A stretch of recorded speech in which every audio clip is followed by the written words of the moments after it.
Bonjour et bienvenue sur cette vidéo, bienvenue à tous ceux qui nous rejoignent sur cette nouvelle vidéo qui s'intitule « Quel revenu pour s'enrichir en France ?» Voilà, c'est tout un programme, n'est-ce pas? Eh bien, si vous avez vu les vidéos précédentes qui nous font utiliser les maths pour nous rendre plus intelligents et surtout pour savoir en fait qu'est-ce qu'il advient de ces revenus suivant leur nature, eh bien, nous avons ici une comparaison. Nous avons le salaire. Le salaire, c'est une façon de gagner sa vie, bien sûr. On avait vu un exemple où la personne avait 2020 net par mois et que ça coûtait à l'entreprise 3047. Donc en fait, son net, ce que le salarié empoche, c'est 66%, c'est-à-dire les 2/3 du coût total pour l'entreprise. N'oublions pas que s'il touche 2020 et que l'entreprise paye, ça coûte à l'entreprise 3047, il faut avoir le point de vue que c'est le salarié qui a créé cette richesse de 3047. Sinon, eh bien, l'entreprise ne pourrait pas le garder. Donc 3047, c'est la création du salarié. Donc c'est de l'argent qui normalement devrait lui revenir et qui ne lui revient pas pour les raisons de prélèvement obligatoire. Après, quand vous appliquez à ces 66% un taux moyen d'impôt sur le revenu de 20%, qui est relativement élevé, ce n'est pas le cas de quelqu'un qui touche 2020 € par mois, et même s'il était en couple et que chacun touche 2020 par mois, ce sera un peu moins que 20%. En tout cas, là, on arrive à 53%. S'il y avait 10%, on enlèverait 6,6 et on serait à 60%. Ici, 60%, ça veut dire qu'il y a 40% de ces revenus qui lui échappent.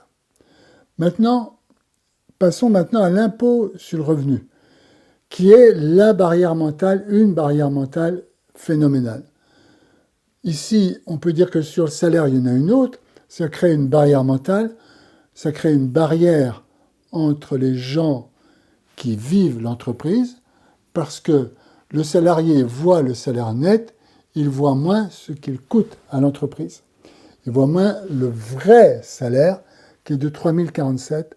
Donc ça crée en fait une difficulté de relations humaines à l'intérieur des entreprises, une difficulté de relation entre le salarié et le chef d'entreprise. Maintenant, il y a une autre barrière qui est créée, elle, directement par Bercy. Tout le monde sait ce que c'est Bercy, c'est ce bâtiment énorme qui est justement dans le quartier de Bercy et qui est le bâtiment des finances publiques de la France, le bâtiment central. Donc l'impôt sur le revenu est une barrière mentale puisque le citoyen va rechigner à gagner plus pour éviter la tranche supérieure d'imposition. Donc c'est une barrière à la création, c'est une barrière à la richesse. Une autre barrière qui s'applique bien sûr à toutes les catégories de revenus. Maintenant, on a regardé pour les revenus immobiliers, on a vu que les revenus immobiliers étaient imposés de telle façon qu'il restait 55% du bénéfice. Donc encore 45% qui échappent au citoyen qui a créé la richesse. Les dividendes, on est arrivé à 55,1% dans l'exemple que l'on a fait. Donc encore 45% qui échappent à celui qui a créé la richesse. Donc près de la moitié des revenus du créateur de revenus échappent à l'initiative de ce créateur. C'est la chose qui est difficile. C'est-à-dire qu'en fait, vous avez un groupe qui s'appelle le pays. Le pays, il est constitué de citoyens qui travaillent, d'autres qui ne travaillent pas, les enfants, les adolescents, etc. Et l'argent, il y a près de la moitié des revenus qui échappent à celui qui produit la richesse. Or, il faut bien comprendre que l'État ne produit pas de richesse et que c'est le citoyen qui produit la richesse. Donc si on lui enlève près de la moitié de sa création, on lui enlève la moitié de son initiative. parce que cet argent-là, il pourrait le réinvestir. Vous vous dites, ah ben écoutez, franchement, écoute, si on me prend près de la moitié de mon revenu, à quoi bon bosser?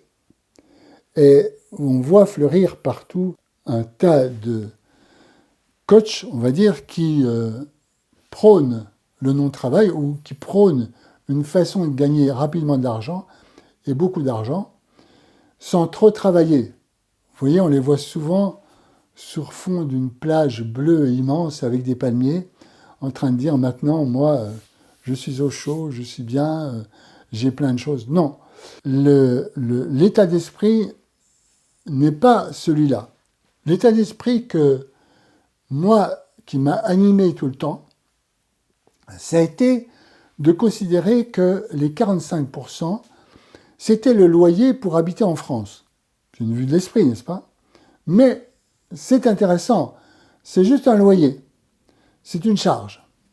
Parce que si on reste fixé sur ces chiffres, on a une barrière mentale qui fait qu'on ne crée pas de richesse. On s'interrompt de créer de la richesse, on s'empêche de créer plus de richesse. Donc, la chose qu'il faut connaître, c'est ça, c'est 55%, et c'est un taux de change. Je m'explique. Si, par exemple, on gagnait, on va dire, maintenant on est tous avec la même monnaie, vous savez, on est tous avec l'euro en Europe, et le dollar qui est à peu près le même taux que l'euro. Donc, on va dire qu'on est dans un pays, on va dire que l'euro vaut la moitié du dollar, ce qui serait une catastrophe pour nous. Mais bon, on va dire ça. Et donc, je sais que si je vais aux États-Unis et que je veux m'acheter quelque chose, que je vois inscrit 10 dollars, je sais qu'il faut que je sorte 20 euros. Vous voyez? Quand on était gamin, on allait en Suisse, c'était terrible parce qu'il y a le franc français et le franc suisse. Donc, on savait ce que c'était que le taux de change.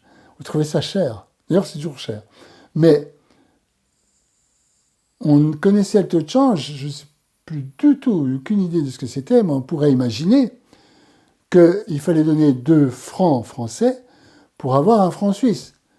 Donc, toute chose que vous voulez acheter, que ce soit un paquet de cigarettes ou acheter un Orangina ou quoi que ce soit, ou un Coca, ou une bouteille de limonade, on savait que s'il y avait marqué 2 francs suisses, il fallait payer 4 francs français.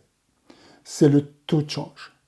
Et l'état d'esprit qu'il faut avoir, c'est qu'il faut connaître ça, confronter ça, se dire que c'est un loyer pour habiter le pays, un loyer pour profiter, on va dire, du pays, de ces beaux paysages, de ces belles routes, que l'on paye encore en supplément.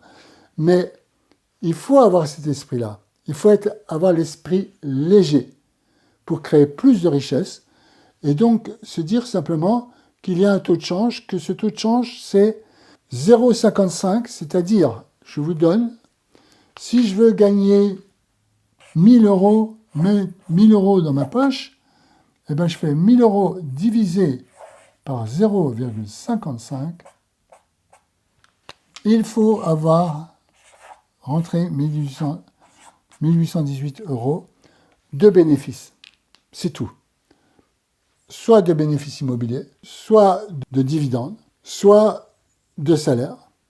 Il faut tout simplement avoir cette image-là. C'est que si ceci est notre taux de change, et je prends ici ce que je souhaite avoir, je le divise par un nombre qui est plus petit qu'1, j'obtiens un nombre plus grand que 1. Donc, ici, je regarde le montant que je veux avoir, je le divise par un nombre qui est plus petit que 1, et j'obtiens un nombre qui est plus grand. On peut facilement se faire à cette image, c'est-à-dire que si j'ai 1000 euros que je divise par 2, qui est un nombre plus grand que 1, je divise par 2, j'ai 500. Si je divise par 4, j'ai plus que 250. Maintenant, si je divise par un nombre qui est plus petit qu'1, j'obtiens un nombre plus grand. Et donc, j'obtiens ici le montant qu'il faut le bénéfice qu'il faut que je dégage, le bénéfice brut qu'il faut que je dégage pour, en fait, avoir ces 1000 euros. Donc ça, c'est un état d'esprit. Moi, je fais plus simple, je fais x2, tu vois. C'est-à-dire que c'est comme si je divisais par 0,50. Je me dis, bah, si je veux 1000, il faut que je crée 2000. Voilà. Simple. Je suis toujours content parce que, en fait, si je fais 2000, j'aurai un peu plus que 1000. Donc, je suis avantagé par ce calcul et donc je fais x2. Ça, c'est l'état d'esprit qu'il faut avoir, à mon sens, si on veut avoir l'état d'esprit correct pour gagner plus d'argent. Eh bien, j'espère que cette vidéo vous a convaincu sur quel revenu pour s'enrichir en France. Vous voyez que ce n'est pas tellement quel type de revenu il faut avoir, c'est un peu suivant chacun nos aptitudes, mais en tout cas, ce qu'il faut savoir, c'est ça, quel que soit le revenu, il faut penser à x2, et de cette façon-là, ben, on peut avoir ce que l'on veut. Il y a un PDF, bien sûr, qui accompagne cette vidéo, qui va vous donner tous ces éléments-là, et vous pouvez le télécharger. Il vous évite d'avoir à prendre des notes. Je vous remercie de votre attention et je vous dis à très bientôt.